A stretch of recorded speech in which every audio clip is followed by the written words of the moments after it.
Hi, and welcome to Lesson 2, Calculating and Applying the Median. Upon completion of this video lesson, you will be able to define the median, identify the formula of the median, calculate the median of a given data set, and describe real-world data using the median. When you think about the median, it might be helpful to imagine the median on an actual interstate highway as in the picture shown on the screen. On many highways, the median is in the middle and there are an equal number of lanes on each side of it.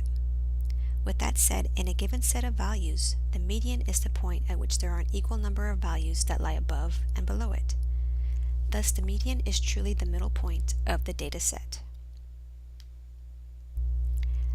Let's take a look at how to calculate the median. The first step is to arrange the values in the data set from least to greatest, and then select the middle value, which would in turn be your median of the data set.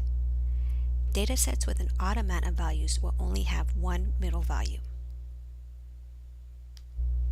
Now, building off of that, calculating the median for a data set with an even amount of values differs slightly. You'll start off with the same first step and arrange the values in the data set from least to greatest, and then you'll select two middle values in this case instead of one middle value. You'll then add these two middle values and divide this sum by 2 to calculate the median of the data set. Let's go ahead and take a look at this example. Now, in looking at this data set, we can see that there are 5 values in the data set, which is an odd amount, so I know that there's only going to be one middle value. So we'll go ahead and proceed with the first step and arrange these values from least to greatest. And then we can see that with 11, there's 2 values that lie above and 2 values that lie below it. So the median for this data set is 11. Now we're going to start to take a look at some word problems to try to get you to relate the median to real-world data. And this following problem states, Nathan's math test scores over the semester were as follows. What is the median of Nathan's math test scores? And in looking at this data set, we can see that there are 9 values in the data set, which is an odd amount, so I know that there's only going to be one middle value.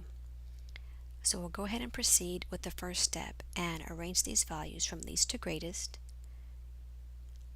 And then we can see that with 92, there's 4 values that lie above and below it. So the median of Nathan's math test scores is 92.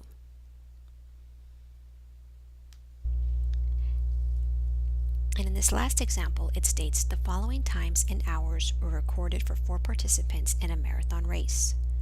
What is the median of the participants' race times?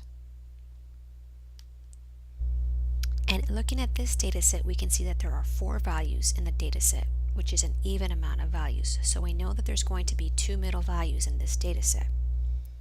So we'll go ahead and proceed with the first step and arrange these values from least to greatest.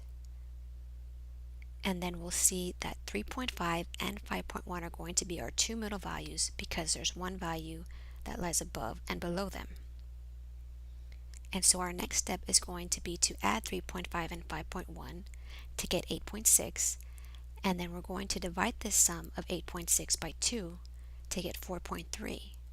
So the median of the race times is 4.3. And some important things to remember are that when you calculate the median, the first step is always to arrange the values in a data set from least to greatest. And remember that data sets with an even amount of values will have 2 middle values. This concludes our Lesson 2 video. Please feel free to go back and rewatch this video as many times as needed, and thank you for watching.